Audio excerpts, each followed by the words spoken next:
Rekan-rekan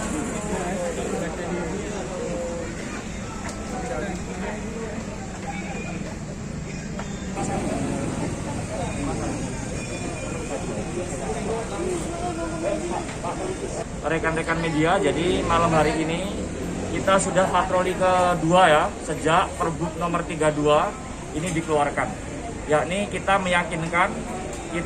yakinkan peraturan Bupati itu dilaksanakan di tempat-tempat kerumunan seperti kafe, pasar, dan lain semuanya.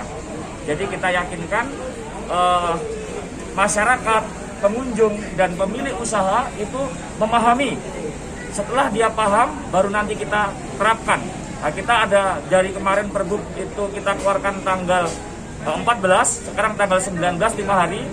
Nah, harapannya ini hari terakhir Pergub itu harus dipahami oleh pemilik usaha dan para pengunjung.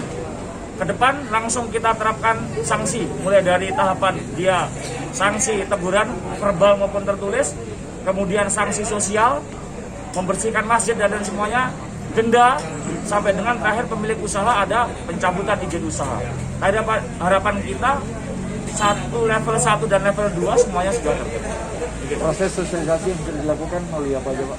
Oke, proses sosialisasi yang pertama kita nanti malam hari ini kita udah sepakat dengan gugus tugas, nanti akan kita bikin selebaran kita yang khusus menerangkan tentang sanksi, kemudian akan kita edarkan kepada pemilik usaha, sehingga pemilik usaha lah nanti yang akan membantu kita untuk mensosialisasikan, menerapkan kegiatan usaha. Ada melibatkan pihak lain, Pak? Ya, melibatkan pihak lain pasti. Nanti saya minta tolong rekan-rekan media untuk membantu share kaitan dengan Pergub ini, termasuk sosial media yang lain, web-web resmi, nanti kita minta tolong untuk membantu.